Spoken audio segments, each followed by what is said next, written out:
Alors simplement ce que je voudrais dire, je vais essayer comme Philippe Herzog disons de parler vrai, parce que c'est ça qui vous intéresse, c'est de parler vrai à partir de nos expériences vécues. La première chose, c'est on est d'accord, je crois lui et moi, sur le fait qu'il y a un vrai besoin d'explication sur l'Europe. J'irais même plus loin, je dirais qu'il y a besoin de désintoxication sur l'Europe. On est intoxiqué de fausses nouvelles, de mauvaises nouvelles, de la part de gens qui, je m'excuse, faillissent à nos missions. Je suis désolé. Je pense d'abord aux politiques, mais pas uniquement aux politiques. Et je vais y revenir. Je pense aux politiques parce que, on se rend compte que l'opinion ne voit pas très bien où va l'Europe actuellement, et c'est tout le problème. Vous avez remarqué que ce problème n'existait pas à l'époque des 30 Glorieuses, quand l'Europe marchait, quand on est allé vers le marché commun, la monnaie unique, etc., et qu'il a commencé à se poser quand les problèmes sont devenus plus sérieux, ont touché au cœur de la souveraineté nationale, et puis qu'on ne voyait plus très bien les frontières de l'Europe. L'Europe est et sera toujours complexe. Je crois que c'est l'objet le plus complexe qu'on puisse imaginer. Au point de vue géographique, quelles sont ses frontières, des régimes institutionnels totalement différents. Un État français unitaire qui est entouré de régimes fédéraux. Et on ne dit pas aux Français, les Français l'ignorent, ça. Donc on a des régions autonomes extrêmement puissantes. Nous, on a des préfets qui gèrent leur département, qui, au bout de 2 ans, sont envoyés à Paris. Il ne faut pas quand même trop s'acoquiner que le département. Donc c'est un système qui est complètement différent. Et puis la France est un vieux pays millénaire qui n'a pas abandonné qu'à son siège au Conseil de sécurité, qui est un des rares pays qui puisse intervenir dans le monde, qui a l'arme nucléaire, etc., qui n'est pas prêt à l'abandonner. Donc tout ça est très complexe. Et en fait, vous avez des pays comme la Belgique qui est presque à la limite de la scission. Vous avez des régions qui ont pris leur autonomie, voire les pays balkaniques qui petit à petit rentrent dans l'Europe. Vous avez les pays de l'Est qui ont 50 ans de retard. Qui ont leur réunification récente, parfois dramatique, comme l'Allemagne, du coup, qui est devenu maintenant modèle. Maintenant, c'est plus le modèle, alors que c'était vraiment au contraire le pays à dénoncer. Et puis, il y en a d'autres qui ont moyennement évolué. Il y a des histoires, regardez du côté des Hongrois, il y a beaucoup de minorités ethniques qui restent. Donc si l'Europe n'arrive pas, je dirais, à faire une synthèse de tout ça, ce qui nécessite une certaine autorité quand même. Il ne faut pas oublier, on en parlait tout à l'heure avec Philippe Herzog, que dans cette jeune Union européenne, la vieille Europe est toujours là. Et à tout moment, ça peut ressortir des problèmes ethniques, des problèmes, des histoires qu'on avait oubliées, qui datent de très très longtemps, qui sont dans les gènes, qui sont passées à travers des générations de diplomates, hélas. Et c'est pour ça, d'ailleurs, qu'on continue à considérer les affaires européennes comme des affaires étrangères, avec des pays qui sont plus grands que d'autres. Déjà, quand on commence comme ça, c'est dangereux. Je ne dis pas qu'on peut absolument l'éviter, mais il ne faut pas trop le montrer. Pas trop le montrer. Alors, face à ça, moi je dirais, on a 4 raisons d'être inquiets, et heureusement 4 raisons de garder espoir. Les 4 raisons d'être inquiets, c'est qu'aujourd'hui, on n'a pas de feuille de route européenne. Ça, c'est très dangereux. Ça fait 15 ans qu'on a créé l'euro, et depuis, il n'y a rien. On a fait des rustines pour que l'euro se maintienne. Pendant 10 ans, il a fonctionné sans rustine. Les marchés y ont cru. Au bout de 10 ans, on s'est rendu compte que les Grèces avaient manqué, mais ça aurait pu être d'autres. Donc les marchés ont commencé à se désengager. Du coup, il a fallu financer les Grecs qui ne trouvaient plus les ressources sur le marché libre. Et alors, c'est dire assez étonnant, parce qu'on a improvisé des mécanismes dont moi je me souviens, je me suis un peu bagarré, si je puis dire, j'étais à l'époque au l'économie sociale, rapporteur sur cette question, que le directeur du budget en disant comment est-ce que vous pouvez imaginer une union monétaire sans un fonds d'appui aux pays qui doivent avoir un problème. Non, monsieur Weber, vos études sont un peu loin derrière, il faudrait que vous rafraîchissiez tout ça, que vous réalisiez les bouquins modernes des économistes, parce que maintenant on peut très bien faire ça. Bon, je m'excuse, mais non, on n'a pas fait. Bon, donc on a mieux fait de prévoir que d'imaginer en catastrophe. La seule chose, c'est que nous, on pensait à l'époque que 50, 100 milliards, c'est vrai. On en est à 700 milliards. On a engagé dans cette affaire, et sans doute parce que ça nous aurait coûté moins cher si on avait prévu, si les marchés l'avaient su. Ils n'auraient pas attaqué à ce point-là. Donc ça, c'est la première chose, on n'a pas de feuille de route. Deuxièmement, ces États, ils ont été longtemps des moteurs et ils sont devenus des freins. Ça, c'est quand même terrible. On a quand même longtemps accusé l'Europe d'être menée par l'élite, le fameux déficit démocratique. C'était pas terrible, enfin, ça avançait. Bon, voilà. Et maintenant, alors, qui va les remplacer si ce ne sont plus les moteurs, mais les nouveaux moteurs ne sont pas là.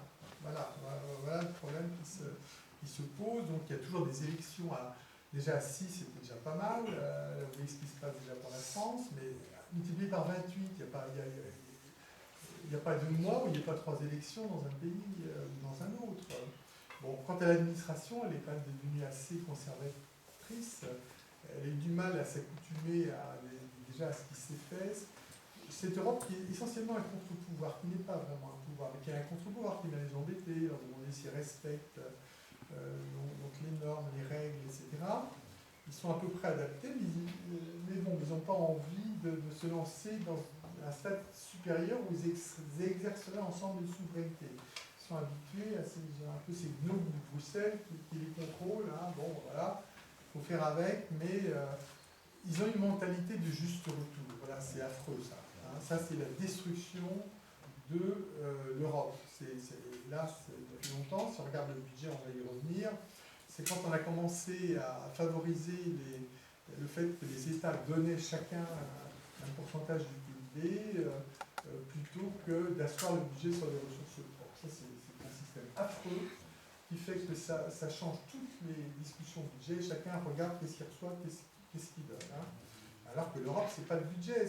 Les Allemands, oui, ils sont débiteurs au budget, mais vous avez vu le marché intérieur européen, combien il bénéficie aux Allemands. Ils regagnent 10 fois en commerce ce qu'ils sont censés perdre. Parce qu'ils le perdent vraiment sur le budget. Bon. Ensuite, une autre raison de crainte, c'est où sont les Européens. Puisqu'on a vu que les élites ne le sont plus à la politique. Mais moi, ce qui m'inquiète, moi qui ai représenté le patronat longtemps, là je vous parle très librement, hein, c'est que moi je les cherche, les grands chefs d'entreprise qui sont des européens aujourd'hui. Mais pas seulement, même dans la société, je sais pas, des acteurs, des personnes connues, qui disent je suis français et européen. On ne les voit pas, hein, ils n'existent pas. Bon, oui, on les cherche. Hein. Bon, et ça, c'est quand même. Vous savez, les Français, comme tous les peuples, ils marchent à l'affectif. Hein, on marque un but, tout à ça se lève, et l'Europe ne marquera pas de but parce qu'il n'y a pas d'équipe. Hein. Mais on pourrait marquer des buts d'une autre façon. Hein, et là, non. Et rien n'est affectif en Europe. Tout est calcul, etc. Or, l'homo sapiens, je ne sais pas, en tout cas, lui, il vit d'affectif. Hein, bon. Et si on ne lui en met pas, souvenez-vous que quand il y a eu la mobilité, on a supprimé en catastrophe pour garder l'essentiel, le traité de Sarkozy. Le drapeau, la devise, tout ce qui était bon. Finalement, on les a maintenus dans la pratique, mais ce n'est pas dans la Constitution. Donc ils sont là, mais à un moment, on ne va pas être là. Bon. Voilà, donc on a supprimé tout ce qui est affectif en disant que c'est secondaire. Nous, ce qu'on veut, c'est de nouvelles possibilités de vote à la majorité, etc. Et là, je pense qu'on a fait une erreur. Bon, voilà. Et puis surtout rattraper 15 ans de retard. Parce que quand la voiture part de la route, ce qui est le cas, au début on peut la rattraper, on fait du contre-braquage, etc. Mais elle arrive à un moment et dans le fossé, elle n'est plus rattrapable. Alors, moi j'ai pas la réponse, mais est-elle encore rattrapable? Parce que ça fait 15 ans, depuis 1999, qu'on n'a rien fait sauf mettre quelques roustines. Alors, et là je vais vous dire qu'on aurait dû faire un certain nombre de choses. Donc, moi je pense, c'est une situation très complexe et bon, c'est peut-être une erreur de ma part, mais je pense que dans les situations très complexes, il faut toujours revenir, je ne dis pas que ça se résume en ça, mais il faut revenir à quelques constats simples, voilà, hein, sur lesquels on va reconstruire des choses. Et ces constats simples, c'est quoi? Moi, en fait, je suis d'accord avec Philippe Herzog quand il dit, pourtant, hein, il pourrait vous accoucher en une heure un magnifique traité sur l'Europe qui ferait effectivement tous les mérites, sauf qu'il ne serait pas adopté. Moi, je ne pense pas que dans la situation actuelle où les élites dévinent, si vous permettez l'expression, où l'opinion ne sait plus où elle en est, je ne pense pas qu'on puisse avoir le traité dont on rêverait tous. Voilà. Ce serait un traité fédéral qui ne veut pas dire qu'on va tout unir en Europe, mais enfin, il y aurait des compétences européennes bien exercées, puis des compétences nationales, et puis sans doute aussi des compétences régionales. Voilà. Mais je remarque quand même, si on regarde les eurobaromètres, hein, même au Front National, hein, vous savez, même les électeurs du Front National, vous avez remarqué, ils ne crachent pas sur l'Europe en tant que telle. Hein. Et puis, ils ne crachent même pas sur l'euro en tant que tel. Moi, je ne suis pas sûr que les électeurs du Front National, on dit, ah, maintenant que vous êtes en euro, hein, vous êtes en franc, pardon, je ne suis pas sûr qu'ils seraient ravis. Hein. Donc, les sondages tendent à montrer que les dirigeants du Front National sont plus anti-euro que leurs électeurs. Et l'euro, c'est un miracle, hein, parce que moi, j'en ai fait des paris sur l'euro avec des experts extraordinaires, qui n'ont jamais payé leur pari, hein. Ça arrive. Et je sais que mes amis allemands ont fait la même chose, parce que Kohl aussi était environné de conseillers qui disaient « quelle horreur, notre crédibilité, c'est le marque ». Et pour des raisons politiques, avec Mitterrand, bon, il faut reconnaître qu'ils ont pris un risque et puis ils se sont dit, bon, ben, il faut le faire, c'est lié à l'unification de l'Allemagne, à l'unification de l'Europe. Et ce miracle a marché. Et non seulement il a marché, mais il tient toujours. Alors, moi je dis, on a eu de chance, on a eu un miracle, qui est l'euro. Moi je pense que ça avait toute chance de réussir. Souvent je me dis, c'est l'euro, c'est marché, c'est bien. Bon, mais il marche, hein, il est là. Et donc, je pense qu'on peut construire là-dessus. Je ne pense pas qu'on peut construire sur les débris d'Europe, sur une autre Europe qui n'existe pas, tant mieux ça existerait, etc. Mais on peut construire sur une Europe qui existe, qui est assez miraculeuse, mais qui est inachevée. Et en se disant, mais pourquoi elle est inachevée? Pour une raison très simple. Bon, d'abord, il a calé, le moteur, il a calé. Et c'est pas parce que le moteur de votre voiture a calé que vous devez dire, je change de voiture. Non, il faut voir pourquoi elle a calé, comment est-ce qu'on peut la faire redémarrer. Et souvenez-vous que ce n'est pas une union monétaire quand vous avez promis, c'était une union économique et monétaire. Bon, la seule chose, c'est que dans le traité, tout était bien dit pour que l'union monétaire marche, et rien n'était dit, ni sur les objectifs de l'union économique, ni comment elle était faite. Bon. Alors en fait, bon, les États ne sont quand même pas complètement stupides, ils se sont dit, bon, on a un problème, il faut quand même qu'on essaye de faire quelque chose. Donc l'union monétaire, c'est 99. En 2000, il y a eu cette fameuse stratégie de Lisbonne.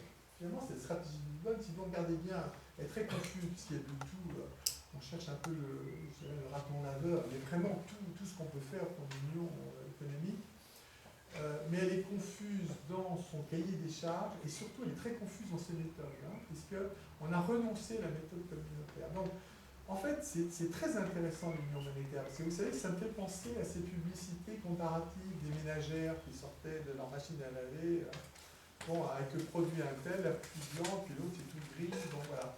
Et alors vous voyez que l'union monétaire, bah, ça a bien marché, hein. Il n'y a pas de problème, il y a une banque centrale, elle décide, elle dit, bah, vous n'êtes pas d'accord, tant pis pour lui, mon vieux, vous êtes dans la minorité, hein, vous ferez mieux la prochaine fois. Bon, ça fonctionne, bon. Tandis, et puis il y a l'objectif, bon, on a une monnaie, bon, on essaie de la tenir, bon. Tandis que l'union économique, c'est quoi? C'est tout et n'importe quoi. Si vous regardez Lisbonne, c'est pas une feuille de route, c'est un millefeuille. Hein, qui dégouline, je dirais, un peu de bons sentiments. C'est une bonne chose, tout le monde est d'accord là-dessus. Mais on ne fait pas une bonne politique avec de bons sentiments. Moi, je n'ai jamais cru. Les bons sentiments, ils viennent par en plus. Mais ce n'est pas avec les bons sentiments qu'on fait la bonne politique. Donc, on n'y est pas arrivé aussi parce qu'on avait une méthode qui était ce que j'appelle la méthode Coué, hein, tout simplement, qui veut dire on va y arriver parce qu'on va surveiller un peu les uns les autres, et puis que la commission nous fout la paix, et puis on est quand même assez grand pour y arriver. Personne n'est arrivé à rien. Bon, 10 ans. Donc on a perdu 10 ans, de 2000 à 2010, avec une stratégie qui n'a jamais su dire son nom, qui s'appelle stratégie de Lisbonne, vous voyez comme c'est intéressant, la stratégie, personne n'a jamais connu ça. Bon. Et au bout de 10 ans, échec. Alors là, moi j'en veux un peu à la commission, parce qu'elle avait une occasion en or pour dire, ah ben, moi je vous ai laissé faire, hein, voilà le résultat. Hein. Bon. Et maintenant, on va en débattre, hein, parce que analyser ces échecs, c'est très intéressant, parce qu'on voit ce qu'il faudrait faire et ce qu'on n'a pas fait. Moi je dis toujours, dans la vie, on a toujours le droit de faire des erreurs, mais pas deux fois la même. Voilà, c'est tout. Hein. Et là, on est dans la stratégie 2000-2020. C'est quoi 2000-2020? Bon, on a pris la stratégie de Lisbonne, là, on est passé de 2000-2010 à 2000-2020, et il faut être coché, on recommence. Donc on fait deux fois la même erreur. Bon. Personne n'ose le dire. Là, vous savez que la Commission n'a jamais publié un rapport l'engageant en disant que c'est un échec, l'engagé dans l'échec. Vous avez un rapport des services de la Commission, on peut aller chercher loin. Hein. Bon, pour comprendre entre les lignes que c'est une catastrophe, hein, mais bon, on le dit d'une telle façon il faut prendre une loupe, bon, et les États n'ont jamais voulu en parler. Bon, donc, conclusion de tout ça. Qui trop embrasse mal étreint. Donc, ce n'est pas la bonne solution pour faire cette union économique, tout en sachant que, je crois que Philippe Herzog sera d'accord, sans ce qu'on pourrait appeler raisonnablement l'union économique, on a notre union monétaire, voilà, du jour au lendemain, elle pourra disparaître. Hein. Bon. Et deuxièmement, il nous faut une méthode qui fonctionne. Bon, Moi, je me souviens que Churchill il disait la démocratie, c'est peut-être la pire, mais par rapport aux autres, c'est la meilleure. Ben, moi, la méthode communautaire, je dirais la même chose. Hein. La méthode communautaire, oui, c'est des faux, d'accord, mais quand on compare les autres, hein, quand je me compare, je me désole. Non, quand je me regarde, je me désole, mais quand je me compare, je me console. Et c'est un peu ça, la méthode communautaire. Sauf que, bien sûr, on est en 2014, on est plus dans les années 50, donc il ferait certainement la rénovation. Mais elle est parfaitement rénovable. Bon, et c'est quoi la méthode communautaire? C'est on reconnaît l'intérêt commun. On dit qu'on a un intérêt commun qui est supérieur aux intérêts nationaux, que cet intérêt européen n'est pas contradictoire avec ses intérêts nationaux, hein, si on a un petit peu de vision au-delà de l'élection du mois prochain. Bon.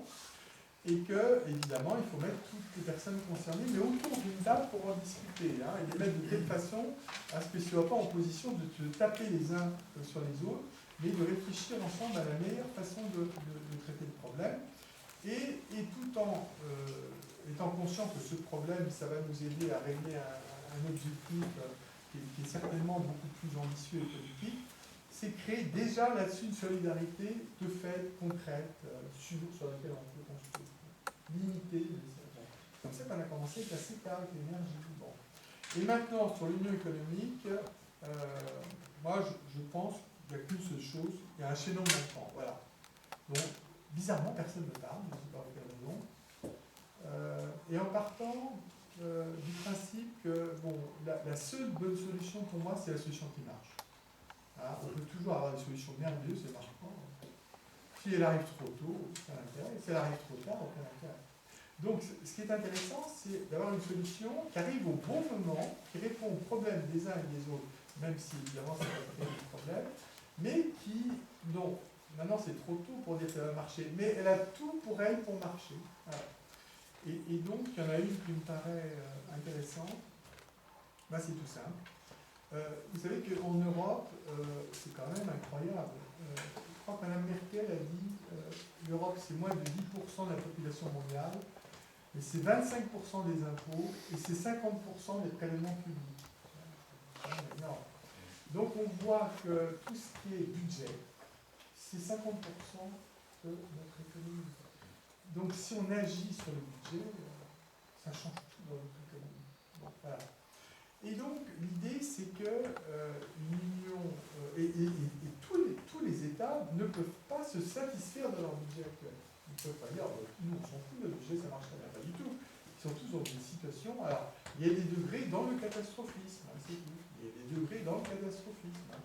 Les Allemands ne se maintiendront que s'ils maintiennent des efforts extrêmement rigoureux. Hein.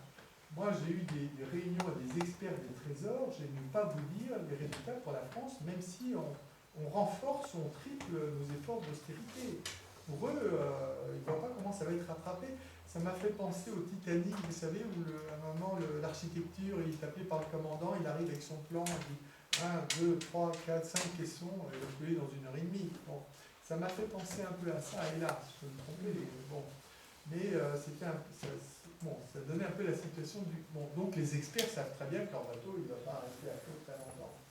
Et donc, face à leur conservatisme, et donc là, je prendrais le conservatisme de la ligne de White Star qui dit mais ce bateau ne peut pas couler.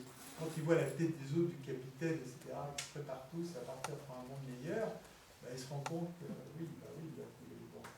Et moi, c'est la seule chose que je crois, c'est quand ils se rendront compte au SGAE, Affaires européennes, hein, dans les différents ministères, etc., que leur bateau va couler, ils vont peut-être se dire de toute façon, nous, on n'a pas le choix. Alors là, l'histoire, au conservatisme, etc., nous, on opte pour un autre système parce qu'on n'a pas envie de couler. Mais alors là, il faut qu'on les aide. Hein, Et c'est là où on a besoin d'un acte pédagogique, de leur dire attendez, on est dans un triangle des Bermudes. Voilà, l'Europe, c'est un triangle des Bermudes où ce que rappelait Philippe Herzog, le Conseil européen et le Conseil, ils ont des mandats nationaux et pas européens, donc ils mettent en avant l'intérêt national. Comment voulez-vous diriger un truc? Imaginez des préfets qui dirigeraient la France, hein, chacun avec leur petit intérêt local. C'est impossible. Bon, les Américains, sur base du Texas ou autre, bon, je ne vais pas comparer la France au Texas, mais enfin, il faut quand même qu'il y ait un intérêt commun qui se dégage. Ça c'est très clair, c'est la première chose de notre côté. Et puis ce qu'il faut aussi, c'est que on sort d'un système. Parce que finalement, on a fait pas mal de choses sur le budget. On a fait, personne ne le dit, mais on a fait un système budgétaire européen avec Maastricht.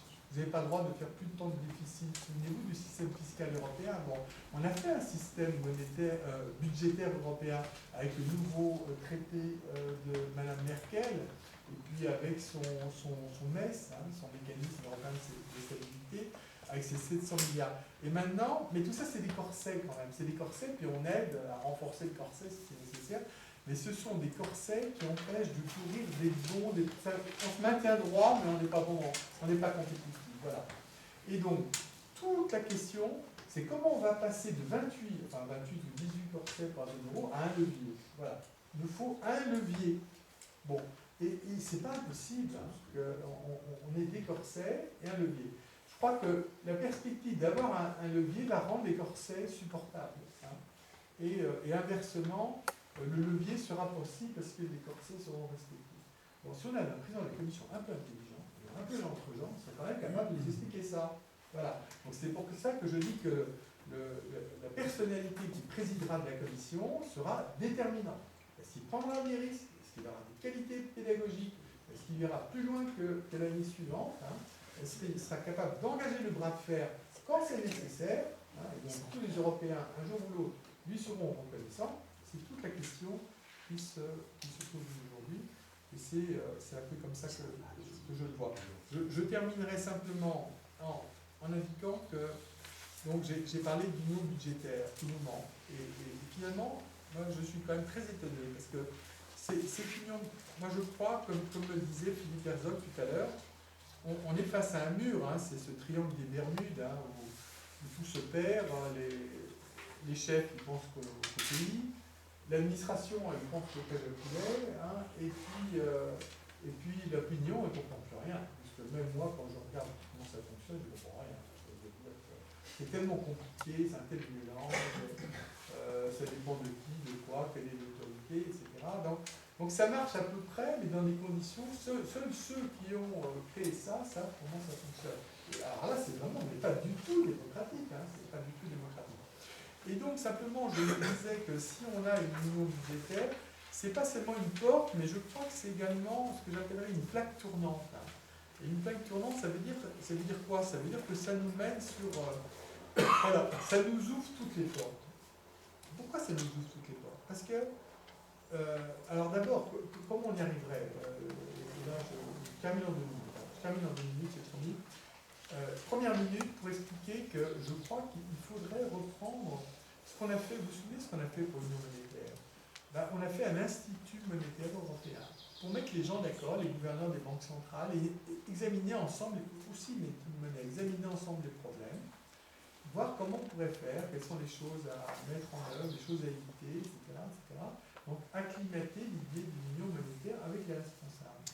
Et je crois qu'on peut faire donc un institut budgétaire européen, donc vraiment c'est très vite, pour mettre ensemble aussi bien les commissions parlementaires concernées que les commissions du Parlement européen, bien sûr, concernées. Moi, je serais même d'avis de mettre des gens du comité économique et social, peut-être avec un statut spécial, mais en tout cas qu'ils soient associés au débat, peut-être d'autres aussi de la société civile, à voir. Bon, évidemment, il y aura la rencontre des États, c'est très clair. Mais je crois que dans cette ambiance où ils ne seront pas forcément majoritaires, et à condition, bien sûr, qu'au départ, il y ait une sorte, comment dirais-je, de cahier des charges qui leur soit indiqué, avec une certaine autorité.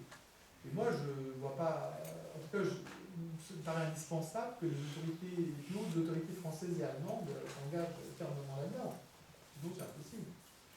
Là, ça fera réfléchir quelques-uns, même les petits, les Luxembourg et compagnie, on sait très bien qu'ils vont essayer de préserver leurs petits acquis, mais il y a des moyens de les faire changer. Donc, moi, je vois 3 domaines essentiels. Donc, il y en a un, Philippe Herzog en a beaucoup parlé, c'est l'union bancaire. Tout simplement, c'est l'union financière aussi, de façon plus générale. Donc, créer une force de frappe européenne face au marché. On a commencé avec le MES, mais il faut aller plus loin, pas seulement pour aider un pays, mais pour financer des investissements communs.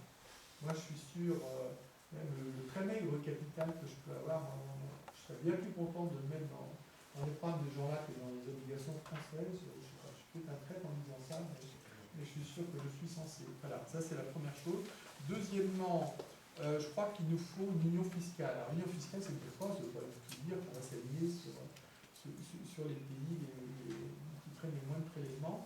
Ça veut dire qu'on est dans un système aberrant. Hein. On a un Premier ministre qui dit du jour au lendemain, d'ailleurs sans avoir consulté le président de la République, moi je fais une remise à plat fiscale. Il a consulté aucun partenaire européen.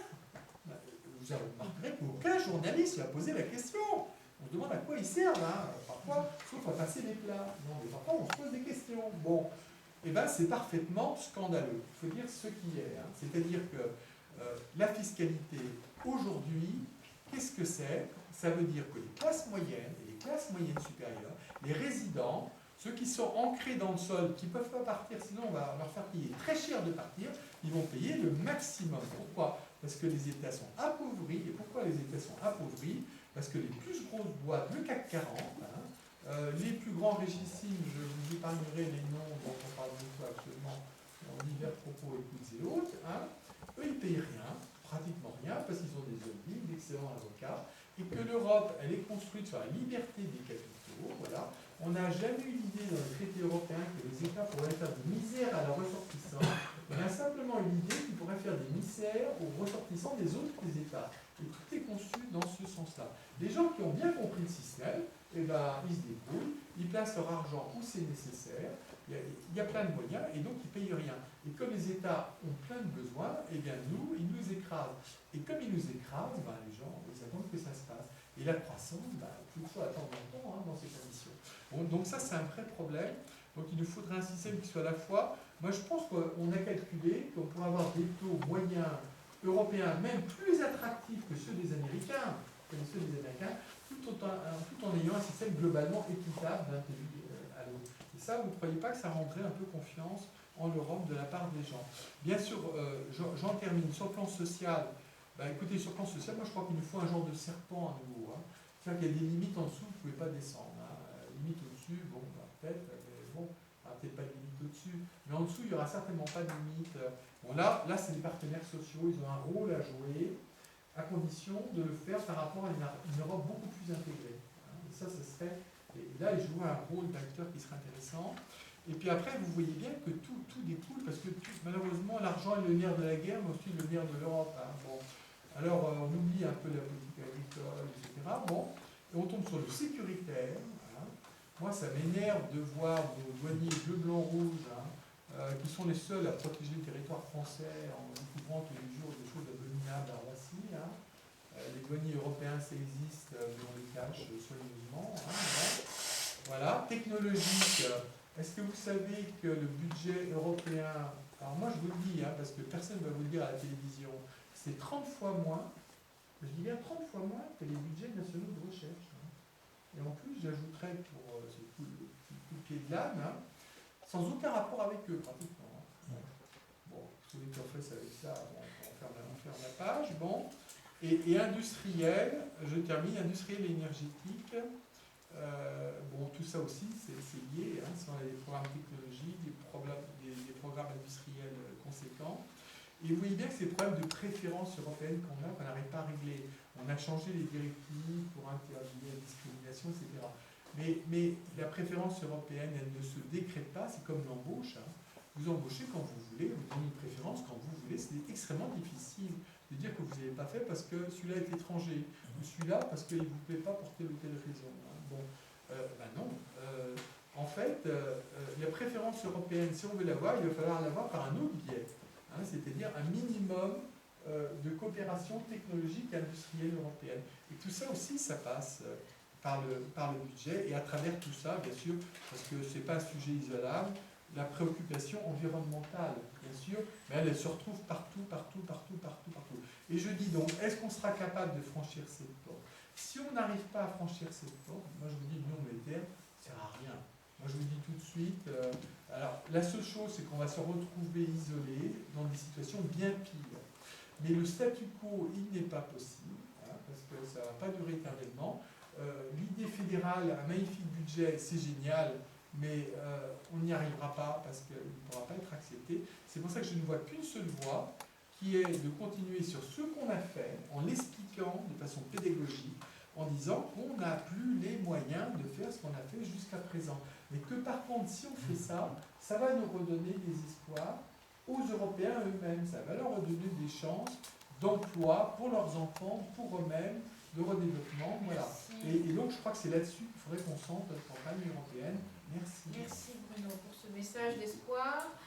Pardon d'avoir l'air de vouloir t'interrompre, c'est surtout parce que j'aimerais vous donner la parole et que c'est aussi parce que j'ai envie de continuer à t'écouter, mais je pense que nous avons aussi envie de vous écouter. Donc je vais demander à